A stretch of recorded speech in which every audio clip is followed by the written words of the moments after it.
मैं तो अपने गुरु महाराज जी से और व्यासपीठ से गोविंद से प्रार्थना करता हूँ, हे मेरे मालिक, संसार में कम से कम इस मानव के लिए इतना धन जरूर देना कि वो दोनों टाइम का भोजन कर सके। आज तो सुदामा के बच्चे 5-5 दिन से भूखे हैं और आज भगवान जैसे ही भोजन की थाली के पास पहुंचे, 56 प्रकार के भोजन करने के लिए बैठे, तो तुरंत भगवान ने सुदामा का हाल देखा और थाली छोड़ करके और एकदम से उठ के खड़े हुए और अपने कक्ष में आ गए। कक्ष में आकर के भगवान के नेत्रों से आंसू झरझर निकल रहे। भाइयों बहनों माताओं, ऐसा नहीं है कि अगर आपके जीवन में दुख है तो भगवान आपके लिए दुखी नहीं होता है, होता है। कितना भी निकृष्ट बेटा हो, अगर वो जेल चला जाए, संसारिक पिता अपनी जमीन बेच करके, चाहे उसने कर्म कोई भी किया हो, जमीन बेच करके उसको निकालने का प्रयास करता है, लेकिन वो तो परम पिता है, वो हम सबका पिता है, क्योंकि हम उसके अंशी हैं। वो हमारा अंशी, हम उसके अंश हैं, वो हमारा परम पिता है। लेकिन जब ये संतान दुखी होती है तो उसको भी दुख होता है। लेकिन आज का जीव कर्म बंधनों में बंधने के कारण ऐसा बना होता है कि भगवान भी सहायता भी करना चाहे तो कर नहीं पाता है, क्योंकि हम अपनी जड़वादी बुद्धि के कारण भगवान की कृपा को बार बार ठोकर मार देते हैं। विचार करने की बात है। बराबर 7 दिन से कथा चल रही है कि आप अपने अंदर ही जो कथा सुखदेव ने परीक्षित को सुनाई उसको समझ लीजिए, लेकिन हमने ठोकर ही तो मार दी है।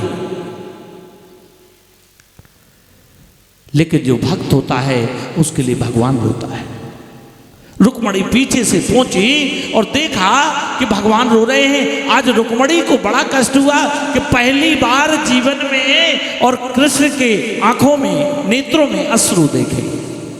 बोले प्रभु क्या हो गया, आप रो रहे हैं? बोले रुक्मणी, आज ऐसा कष्ट जीवन में मुझे कभी नहीं हुआ जिसका मित्र मेरे जैसा होते हुए भी, जो द्वारका नाथ है और मेरा मित्र भूख से तड़प रहा है, उसके बच्चे बिलख रहे हैं। आज भगवान बहुत रोए। बोले मैं 56 प्रकार के भोजन कर रहा हूं, सोने की थाली में भोजन कर रहा हूं, मेरे मित्र होने को धिक्कार है कि मैं मित्र की सहायता नहीं कर पा। रुक्मणी से बोले, रुक्मणी बोली प्रभु आप भी जाने क्या क्या करते हो। एक तरफ तो कहा गया है कि चींटी के पांव में बांध गयंदई, चाहे तो सागर पार लगावे और चाहे तो रंग को राव करे और चाहे तो राव को रंग बनावे। प्रभु संसार में कहते हैं आपके लिए क्या, कौन सी वस्तु है जो आप नहीं दे सकते। भगवान रोकर बोले रुक्मणी मैं कर्म बंधनों में बंधा हुआ हूं, मैं तो चाहता हूं सुदामा की मदद करूं, लेकिन क्या करूं, वो इतना बंधन में बंधा हुआ है कि मेरे पास नहीं आना चाहता है। एक बार मेरे पास आ जाए तो मैं उसके भंडार भर दूंगा। बहाना बनाना तो कोई आपसे सीखे। आप ऐसी कौन सी वस्तु है जो संसार में नहीं दे सकते। बोले रुक्मणी मैं देना चाहता हूं, लेकिन कर्मों का दामन छोटा है, व्यक्ति का जो दामन है वो बहुत छोटा है, देना तो चाहता हूं। हम आपने अपने जो दामन है उसको बढ़ाया ही नहीं है। रुक्मणी ने क्या किया, एक गृहिणी का वेश बनाया। प्रातः काल सुदामा जी उठे और उन्होंने क्या किया कि मांगने के लिए जैसे ही पहुंचे और जैसे ही पहुंचे पहले घर में भिक्षाम देही कहा, तो उधर से रुक्मणी ने गृहिणी के वेश में बनाया और चावल और सोने की मोहरें उसमें डाल के दे दी। सोने की मोहरें डाल के दे दी। अब तो उन्होंने, सुदामा ने सोचा आज का काम हो गया, आज लगता है ठाकुर मेरा पेट भर देगा, क्योंकि आज 11 का व्रत नहीं रखेगा। दूसरे घर नहीं गए, उनका नियम था 5 घर के अलावा जाते ही नहीं थे। एक घर से वापस हो गए और जैसे ही रास्ते से जा रहे थे कि 2 बैल लड़ते हुए आए। 2 बैल लड़ते हुए आए, सुदामा की झोली में सींग लगाया और उस झोली के चावल को बिखेर दिया और वो चावल जमीन पर गिर गए। कृष्ण के नाम के ध्यान में आंखें बंद कर ली सुदामा जी ने और आगे बढ़ गए कि आज लगता है फिर मेरे ठाकुर को यही मंजूर है कि हम भूखे रहे।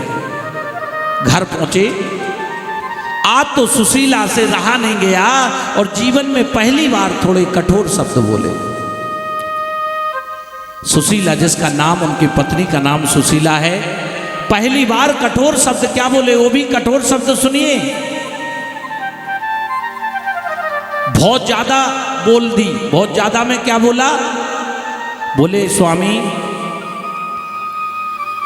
अगर हम आप तो ठीक है कि भूखे रह लेंगे, भूख से मर जाएंगे तो कोई चिंता नहीं है, लेकिन बच्चों ने क्या बिगाड़ा है? हमें कोई अधिकार नहीं था इनको जन्म देने का, अगर हम इनको भोजन भी नहीं करवा पाए। बच्चों के तन पे कपड़ा नहीं है। आज सुशीला का धैर्य जवाब दे गया, जो सुशीला अपने पति से कभी बात नहीं करती थी। पहली बार इतना बोली और बोल करके रोने लगी। बोली स्वामी, आज मुझे मजबूर हो गए मैं बोलने के लिए, मैं आपसे बोलना नहीं चाहती थी।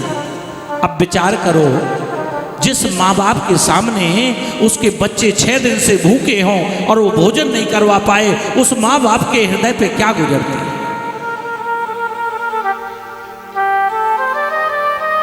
सुदामा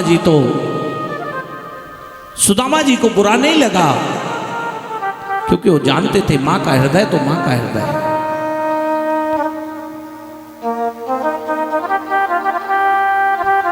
सुदामा जी एकांत में बैठकर भगवान की भक्ति करने लगे।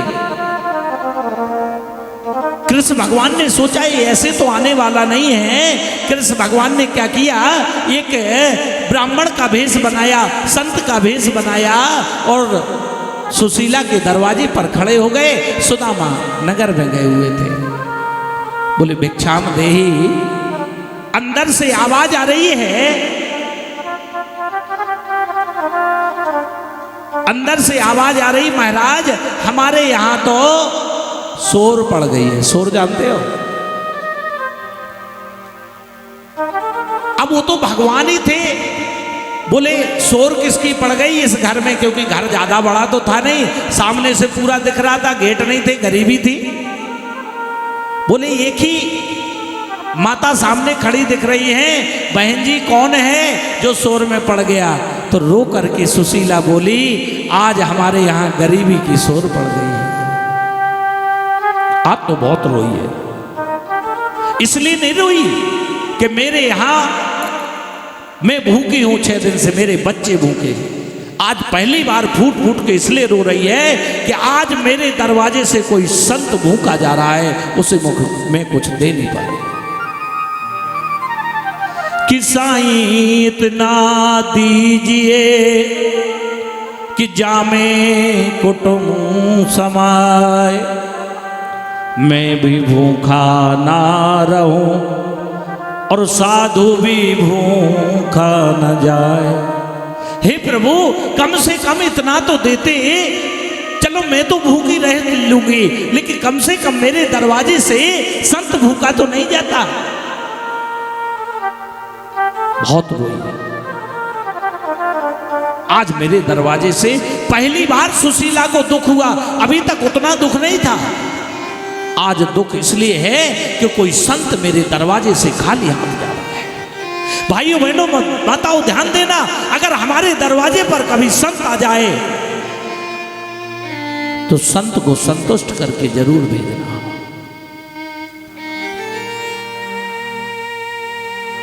आपको मैंने कथा सुनाई थी कि रघु की पत्नी ने अपने बाबा से, दिलीप महाराज से केवल इतना कहा, बोले बेटी क्या चाहिए? बोले महाराज पिताजी अगर देना चाहते हैं तो कोई आत्मज्ञानी संत को बुला दीजिए जिससे मैं भोजन करवा सकूं। इतनी बात सुनकर दिलीप ने अपने प्राण त्याग दिए कि मेरे परिवार का कल्याण हो गया, मेरे परिवार का उद्धार हो गया, क्योंकि मेरे घर में आज लक्ष्मी रूपी बहू आई हुई है।